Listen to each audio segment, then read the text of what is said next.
Hi guys, my name is Adnan Khan and welcome back to my YouTube channel. So guys, हम पढ़ रहे थे द्रव्य चैप्टर पदार्थ विज्ञान का, ठीक है। और ये हमारी पार्ट 3 है द्रव्य का। हमने अभी इससे पहले 2 पार्ट में द्रव्य के बारे में पढ़ा, द्रव्य के भेद पढ़े और हमने अपना आकाश महाभूत भी कवर कर लिया था। अब हम स्टार्ट करेंगे यहाँ से वायु निरूपण। आकाश के बाद कौन सा महाभूत आता है? वायु आता है। तो आज हम वायु महाभूत के बारे में सारी चीज़ें जानने वाले हैं इस वीडियो में। अब सबसे पहली बात हम जानते हैं इसके अंदर कि वायु शब्द की उत्पत्ति कैसे होती है। तो वायु शब्द की जो उत्पत्ति होती है वो होती है वागति गंधनियों से। जो वागति गंधनियों धातु है इसी से ही उत्पत्ति होती है वायु की। और अगर हम बात करते हैं वागति गंधनियों का मतलब क्या होता है, इसका अर्थ क्या होता है, तो इसका मतलब होता है गति करना। जो किसी भी कार्य में गति प्रदान करता है वो जो है वायु ही होती है। वायु ही हर कार्य में गति प्रदान करती है, इसलिए इसको हम बोलते हैं वागति गंधनियों, ठीक है। अगर हम बात करते हैं इसके बाद तैत्तिरीयोपनिषद ने, तैत्तिरीयोपनिषद बार बार आ रहा है तो याद कर लो, क्योंकि अगर तुम एग्जाम में आचार्य का नाम लिखोगे तो और अच्छे नंबर मिलेंगे। बाकी अगर तुम इनका अर्थ लिख दोगे कि आकाश से ही वायु की उत्पत्ति हुई है, बताऊंगा मैं किस तरीके से हुई है। आकाश से ही वायु की उत्पत्ति हुई है, अगर तुम आचार्य का नाम नहीं लिखोगे तब भी तुम्हें मार्क्स मिलेंगे, लेकिन अगर तुम आचार्य का नाम लिखोगे साथ में तो तुम्हें और अच्छे मार्क्स मिलेंगे। तो तैत्तिरीयोपनिषद क्या बोलते हैं? आकाशात वायु हुआ। इसका अर्थ क्या है? इसका अर्थ है आकाश की उत्पत्ति के बाद, जब आकाश की उत्पत्ति हो जाती है, स्पर्श तन्मात्रा, मैंने तुम्हें तन्मात्रा बताई थी, शब्द स्पर्श रूप रस गंध, जो सेकंड नंबर पर आती है तन्मात्रा वो है स्पर्श। जो स्पर्श तन्मात्रा है उसकी उत्पत्ति होती है और उसी की उत्पत्ति की वजह से स्पर्श गुण वाली वायु की उत्पत्ति होती है। मतलब कहने का मतलब है सबसे पहले क्या हुआ? आकाश की उत्पत्ति हुई। और आकाश की उत्पत्ति कैसे हुई? जीवात्मा से और परमात्मा से, ठीक है। जब आकाश की उत्पत्ति हो गई उसके बाद फिर स्पर्श तन्मात्रा से वायु की उत्पत्ति हुई। क्लियर है इतनी बात? इसके बाद नेक्स्ट आचार्य सुश्रुत कहते हैं कि इसके अंदर रजगुण है। ये तुमने पढ़ रखे होंगे, पंच महाभूत का गुण के साथ संबंध। मैं लास्ट में जो कंप्लीट वीडियो बनाऊंगा ना, एक बोनस वीडियो बनाऊंगा मैं तुम सबके लिए। अगर तुम याली वीडियो अच्छे से देख लोगे तो मैं लास्ट में एक वीडियो बनेगी 5 या 6 मिनट की, उसके अंदर सबको समराइज कर दूंगा, जिसकी वजह से तुम्हें सारे पॉइंट्स तुम्हारे माइंड में एकदम सेट हो जाएंगे। फिर तुम्हें ज़्यादा बार बार याद करने की जरूरत नहीं पड़ेगी चीज़ों को। अब इसके बाद नेक्स्ट आता है इसके अंदर तर्क संग्रह। तर्क संग्रह क्या कहते हैं? ये इंपॉर्टेंट चीज़ है, इसको जानो। तर्क संग्रह कहते हैं वायु वह पदार्थ है जिसका कोई रूप नहीं होता और वह स्पर्श गुण से युक्त होता है। मतलब तर्क संग्रह कहते हैं कि वायु के अंदर स्पर्श गुण होता है। एक बात तो ये क्लियर हो गई, लेकिन दूसरी बात ये बोलते हैं वायु एक ऐसा पदार्थ है जिसका कोई रूप नहीं है। हमें पता है कि हम वायु को नहीं देख सकते, उसका कोई भी रूप नहीं है। एक चीज़ और यहाँ पर ध्यान दो, नोट करके मैंने यहाँ पर एक बात लिखी है, वायु को हम स्पर्श नहीं कर सकते, ये स्वयं हमें स्पर्श करती है। इसका स्पर्श हम त्वचा द्वारा अनुभव कर सकते हैं। सिंपल सी बात है, हम वायु को महसूस नहीं कर सकते, बल्कि हम वायु को स्पर्श नहीं कर सकते। मतलब हम वायु को पालपेट नहीं कर सकते। जैसे स्पर्श करने का मतलब हो गया, जैसे ये कागज़ है, मैंने इसको टच करा, मैं इसको स्पर्श कर रहा हूँ। कैसे कर रहा हूँ? अपनी त्वचा से कर रहा हूँ। तो स्पर्श हम किससे करते हैं? चीज़ों को इससे करते हैं, अपनी त्वचा से। तो हम पेपर को स्पर्श कर सकते हैं, हम पेन को स्पर्श कर सकते हैं, लेकिन हम क्या वायु को स्पर्श कर सकते हैं? नहीं कर सकते। बल्कि वायु हमें स्पर्श करती है और उसका अनुभव हमें किससे होता है? उसका अनुभव हमें त्वचा से होता है। क्लियर इतनी बात? अब इसके बाद वायु में गुण संख्या कितनी है? तो वायु की गुण संख्या है 9। मैंने तुम्हें 6 पढ़ाई थी इससे पहले आकाश महाभूत की, तो वही आकाश महाभूत की 6, बाकी 3 इसके अंदर एक्स्ट्रा हैं। स्पर्श, वहाँ पे शब्द था, यहाँ पर शब्द, संख्या, परिमाण, प्रकृत्व, संयोग, विभाग। ये 6 किसकी थी? ये 5 किसकी थी? आकाश की। वहाँ पर शब्द था, वहाँ पर शब्द की जगह एक स्पर्श आ गया। बाकी तुम्हें 3 एक्स्ट्रा और याद करनी है इसके अंदर। कौन कौन सी याद करनी है? एक आता है इसके अंदर परत्व, अपरत्व और वेग। अब इसका मतलब क्या होता है? परत्व का मतलब होता है दूर, अपरत्व का मतलब होता है पास, और वेग का मतलब होता है चलना। वेग का मतलब होता है चलना। तो ये कुछ गुण और होते हैं इसके अंदर, वायु के अंदर। अब इसके अंदर एक टॉपिक और बचा है जो हमें पढ़ना है, वो है वायु के भेद। बहुत इंपॉर्टेंट टॉपिक है। तो हम पढ़ते हैं इसके बाद नेक्स्ट अपना वायु के भेद। देखो मैंने तुम्हें द्रव्य के भेद बताए थे। द्रव्य के दो भेद होते हैं, एक कारण द्रव्य और एक कार्य द्रव्य। जो कारण द्रव्य होता है, कारण द्रव्य को ही हम क्या बोलते हैं, नित्य, और कार्य द्रव्य को ही हम बोलते हैं अनित्य। तो एक बात तो तुम्हें यहाँ से बिल्कुल सीखने के लिए मिल गई होगी कि कारण से ही कार्य की उत्पत्ति हुई है।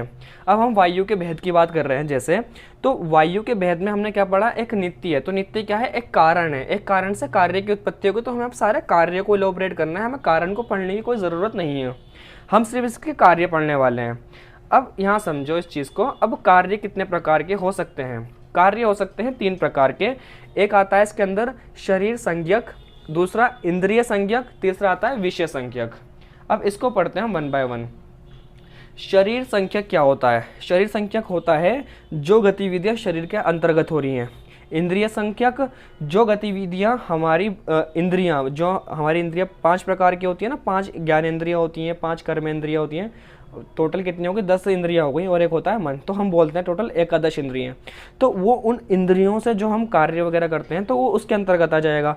और लास्ट आता है इसके अंदर विषय संख्यक। तो जो शरीर संख्यक है ये माना गया है अयोनिज। जब मैं तुम्हें पृथ्वी महाभूत एक्सप्लेन करूंगा, जब अच्छे से एक्सप्लेन करूंगा, और एक होता है योनिज और एक होता है अयोनिज। योनिज वो होता है जो स्पर्म से और ओवम से, और तीसरी चीज़ यूट्रस के अंदर पैदा हो रही है कुछ चीज़, उसको हम बोलते हैं योनिज। ठीक है, ऐसी चीज़ जो गर्भाशय में पैदा नहीं हो रही, ऐसी कोई चीज़ जो गर्भाशय में पैदा नहीं हो रही, उसको हम बोलते हैं अयोनिज। तो शरीर संख्यक के अकॉर्डिंग जो वायु को माना गया है वो अयोनिज माना है। अयोनिज मतलब कि ये किसी गर्भाशय में पैदा नहीं हुई, ये किसी माता पिता के संभोग से उत्पन्न नहीं हुई, ये अयोनिज है, इसके बाहर उत्पन्न हुई है। इसे शरीर संख्यक में इसको हम क्या बोल देंगे? अयोनिज बोल देंगे। घबरा मत, पृथ्वी महाभूत पढ़ाऊंगा ना, उसमें अच्छे से एक्सप्लेन करूंगा। इसके बाद नेक्स्ट आता है इंद्रिय संख्यक। इंद्रिय संख्यक का एग्जाम्पल है यहाँ पे त्वचा। अब कौन सी इंद्रिया है जो स्पर्श करती है? सोचो, अगर हम बात करते हैं वायु महाभूत की, तो वायु महाभूत के अंदर कौन सा अर्थ होता है? उसके अंदर होता है स्पर्श का। और स्पर्श कौन सी हमारी इंद्रिया करती है? त्वचा करती है। तो इसका एग्जाम्पल क्या हो जाएगा? त्वचन इंद्रिया। ठीक है, अब हम बात करते हैं विषय संख्यक की। विषय संख्यक को भी 2 पार्ट में बांटा गया है। एक वो जो हमारे शरीर के बाहर काम करती है वायु, एक वो जो हमारे शरीर के अंदर काम करती है वायु। जो हमारे शरीर के बाहर वायु होती है, जैसे कि आंधी हो गई, भवंडर हो गया, ये सब। और जो हमारे शरीर के अंदर काम करती है वायु, वो कौन कौन सी होगी? जैसे प्राण वायु, उदान, समान, व्यान, अपान। तुमने वात के 5 प्रकार पढ़े ना, ये वही है, प्राण, उदान, समान, व्यान, अपान। इनके आगे वायु लगा दो, यही वायु है जो शरीर के अंतर्गत हमारे कार्य करती है। तो यहाँ पर हमारा ये पूरा वायु खत्म हो जाता है। अब हम बात करेंगे अग्नि निरूपण की। अग्नि का दूसरा पर्यायवाची शब्द क्या है? तेज। इसलिए मैंने यहाँ पर लिखा है तेज और निरूपण। अग्नि निरूपण भी लिखता है तब भी कोई बात नहीं, चलता वो भी। देखो अब तुम्हें कुछ ना कुछ थोड़ी बात समझ में आ रही होगी कि उत्पत्ति कैसे होती है। जैसे सबसे पहले आकाश की उत्पत्ति तुम्हें सिर्फ याद रखनी है। किससे हो रही है आकाश की उत्पत्ति? जीवात्मा और परमात्मा से। उसके बाद वायु की उत्पत्ति किससे हुई? आकाश से। अब हम बात करेंगे यहाँ पर अग्नि की उत्पत्ति। तो अग्नि की उत्पत्ति किससे होगी? वायु से होगी। तो यही बोला है तैत्तिरीयोपनिषद ने, सिर्फ यही बात बोली है हर बार। अब मैं इसके बाद तुम्हें आगे पढ़ाऊंगा जल। तो जल की उत्पत्ति किससे होगी? जाहिर सी बात अग्नि से होगी, जैसा चलता आ रहा है एक सीक्वेंस। ठीक है, अब तैत्तिरीयोपनिषद ने क्या बोला है? वायु से तेज, यानी तेज मतलब अग्नि की उत्पत्ति होती है। सिंपल सी बात है। आचार्य मनु ने क्या बोला है? अग्नि के अंदर सत्व और रज की प्रधानता होती है। और यही बात किसने बोली है? सुश्रुत ने भी यही बात बोली है। इसके बाद इनके गुण की संख्या, इनकी गुण की संख्या होती है 11। 9 तो वायु वाली हो गई। इससे पहले कितनी थी? आकाश में 6 थी। 6 के बाद फिर आता है 9, 9 के बाद आता है 11, 11 के बाद आएगा 14 और 14। बस तुम्हें संख्या याद रखनी है। अगर तुम्हें ये नाम भी याद नहीं होता ना, तो अगर तुम्हें संख्या याद है तब भी चलेगा। ठीक है, लेकिन अगर तुम्हें अच्छे नंबर चाहिए तो तुम्हें इनके नाम भी याद करने पड़ेंगे। अब इसके बाद देखो अग्नि कितने प्रकार की होती है? अग्नि होती है 4 प्रकार की। किसके आधार पर? प्रकाश और उष्ण। प्रकाश मतलब होगी यहाँ पर लाइट, लाइट और उष्ण। उष्ण का मतलब क्या होता है? हॉट। लाइट और हॉटनेस के आधार पर हमने अग्नि को 4 हिस्सों में बांटा है। कैसे कैसे बांटा है? अब इसको समझो ज़रा।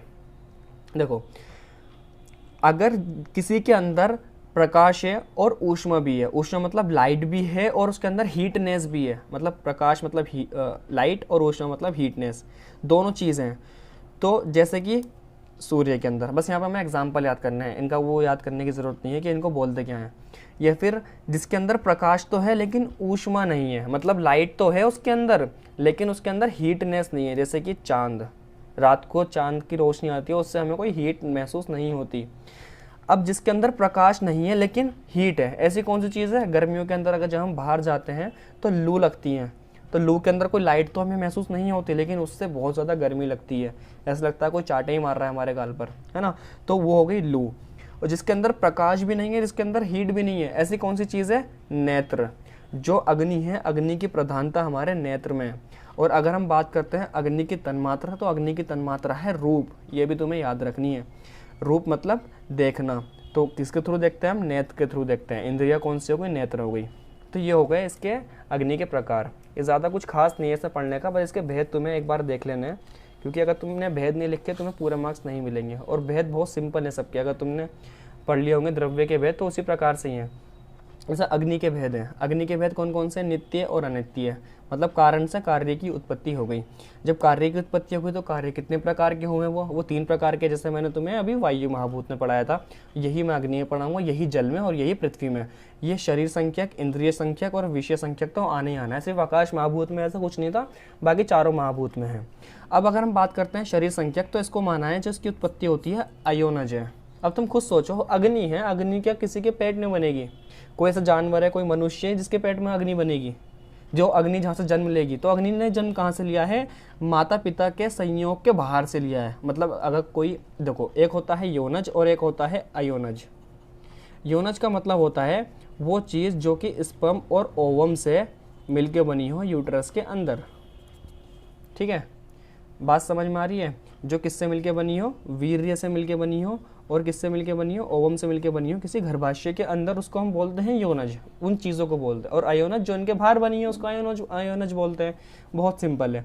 अब इसके बाद हम बात करते हैं इंद्रिय संख्या की। इंद्रिया मतलब, अब तुम देखो, अग्नि का रूप, अग्नि का तन मात्रा कौन सी है? अग्नि का अर्थ कौन सा है? अग्नि का अर्थ है रूप। और रूप मतलब देखना, और देखने के लिए हमारी कौन सी इंद्रिय एक्टिवेट होगी? आंखें। आंखें को क्या बोलते हैं? नेत्र। तो यहाँ बोल लिखा है मैंने नेत्र इंद्रिय। सिंपल है। इसके बाद आता है नेक्स्ट विषय संख्यक। किस विषय में अग्नि काम आती है? अब बार बार मतलब लिखूंगा नहीं यहाँ पर मैं। अब देखो, विषय संख्यक। विषय संख्यक में इसके 4 पार्ट हैं। एक भौम। भौम का एग्जाम्पल है, मतलब भौम क्या होती है? भौम होती है भूमि पर पाई जाने वाली अग्नि, और इसको हम बोलते हैं काष्ठाग्नि। काष्ठाग्नि बोलते हैं, ठीक है, भौम। दूसरा, अगर तुम ये भी याद कर लोगे ना, भूमि पर जाने वाली अग्नि, तो भी चल जाएगा। नेक्स्ट आता है इसके अंदर दिव्य। दिव्य मतलब सूर्य की अग्नि होती है, सूर्य ताप। ठीक है।